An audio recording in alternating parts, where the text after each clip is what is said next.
Welcome back to Talk Tickers. This is the deep dive where we don't just read the headlines. We strip mine the earnings calls for alpha so you don't have to suffer through the whole music. And today we are heading down to the Gulf South. We're breaking down Hancock Whitney, that's ticker HWC, for their fourth quarter of 2025. You know, looking at the setup for this one, it feels a bit strange. On one hand, you have management, and they're basically taking a victory lap. Oh yeah, they're high-fiving. High-fiving over this big strategic bond restructuring and a massive hiring spree. But then you look at the market, and the reaction was chilly. Chilly is putting it mildly. The stock dropped about 2% after hours, hovering right around $67. Right. So that's the central tension for us today. Is the market just, punishing a simple revenue miss too harshly? Or is management's outlook for 2026, which is pretty bullish, completely ignoring the headwinds that everyone sees coming? That is the big question. So to answer it, we really have to get into the plumbing of this bank. Let's do it. Okay, so let's start at the surface level. The headline numbers that clearly spooked investors. Sure. So bottom line first, earnings per share, EPS, GAAP EPS, came in at $1.49. Okay. That beat the consensus estimate of $1.48 by a single penny. A penny beat. We used to call that managing the earnings. You find a penny under the couch cushions just to make the number green. Exactly. It's a technical beat. But the problem, and this is the big one, is the top line. The revenue. Right. Revenue came in at $389.3 million. The street was looking for, about $391.5 million, so a miss. So they missed on revenue. And in this environment, with rates maybe coming down, investors are just hypersensitive to any revenue weakness. Revenue is truth, and the truth here was a little soft. I mean, if you look at their profitability metrics, they're respectable. ROA at 1.41%, efficiency ratio just under 55%. Let's pause there for a second. Efficiency ratio. For anyone who might hear that and their eyes glaze over, what does 55% actually mean? Good question. Think of it like this. For every dollar of revenue they bring in, it costs them 55 cents. Okay.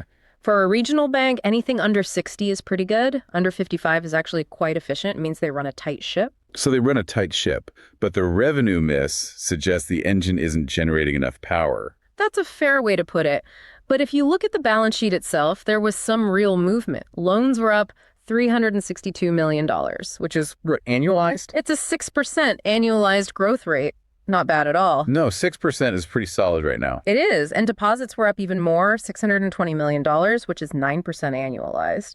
But, and this is a big but, you have to put a huge asterisk on that deposit number. The seasonal noise asterisk. You got it. Management was pretty open about this. There was about $417 million in public fund activity that just flowed in during Q4. So like municipal tax collections, things like that. Exactly. The money comes in, it sits for a bit, and then it flows right back out in Q1. So that headline number looks great, but it's inflated by money that's just visiting. So if you strip that away, the quarter was a mixed bag. Management says strong finish. Market says, we're worried.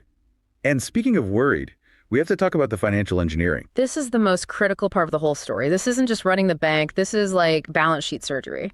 And they did it in early January 2026, so after the quarter officially closed. Okay, so restructuring is one of those corporate buzzwords. What did they actually do? They looked at their investment portfolio, all the bonds they hold, and realized they were holding a lot of what I'd call dead money. So they sold $1.5 billion of these low-yielding bonds. $1.5 billion.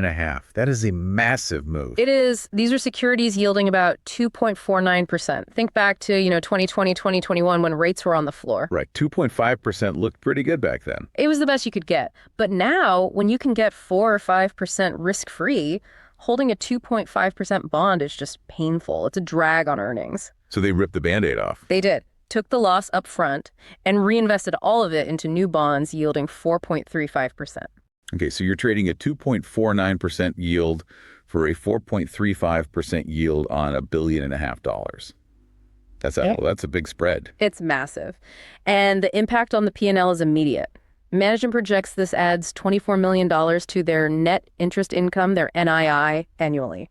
$24 million of basically found money. It is. And it adds 7 basis points to their net interest margin. And this is the number for the stock price. It adds $0.23 to earnings per share for 2026. 23 cents. Okay, that's the number. Because that creates a mechanical floor for earnings, right?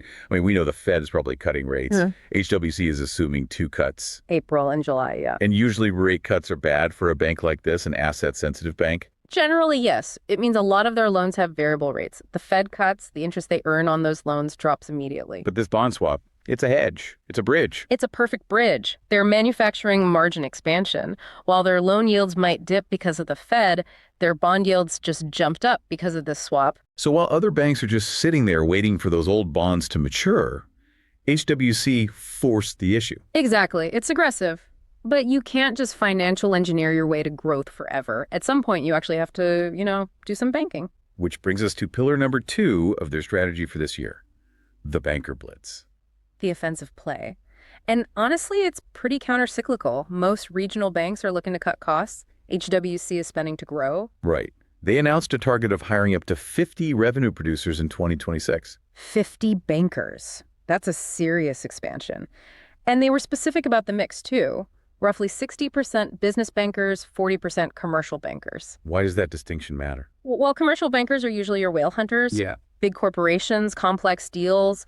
Business bankers are more about the small to mid-sized market, the privately owned businesses. The local manufacturer, the restaurant group? Exactly. And those clients bring sticky deposits and need treasury services. It tells you they're focusing on granularity, not just big lumpy loans. Okay, but here's the part that makes the market nervous. Hiring 50 experienced bankers is expensive. Very. And they don't start bringing in money on day one. Nope.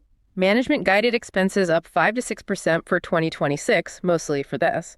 And they claim these new hires reach break even in about 24 to 26 months. 2 years. That's a long time for public markets to wait. That's the classic J curve. You take the expense hit today for the revenue growth that comes up the other side in a couple of years. Investors hate that. They see the expense hike in Q1, but the revenue doesn't really show up until 2027 or 2028. Precisely. They are betting that the revenue from these new hires will eventually outpace the drag. But in the short term, it just looks like higher costs. It's a jam tomorrow promise. Mm-hmm. But to be fair, their COO, Shane Loper, made a point about the flywheel effect. The bankers they hired last year are starting to produce now. Right. So the 50 they hire this year are the seed corn for 2028. It's a continuous cycle if they can execute. That's the big if. Which brings us to the safety net. Because if your existing loan book blows up, none of this matters. How's their credit looking? Remarkably benign. And I say remarkably because the whole narrative for regional banks has been fear. Fear of commercial real estate, CRE, blowing up. The doom loop headlines. Exactly. But look at HWC's numbers. Net charge-offs, loans they actually wrote off as a loss, were only 22 basis points. That's basically nothing. It's incredibly low, and reserves are solid at 1.43% of loans. But the key thing for me was the trend. Criticized commercial loans actually decreased by $14 million. Oh, the problem bucket is getting lighter, not heavier. Lighter.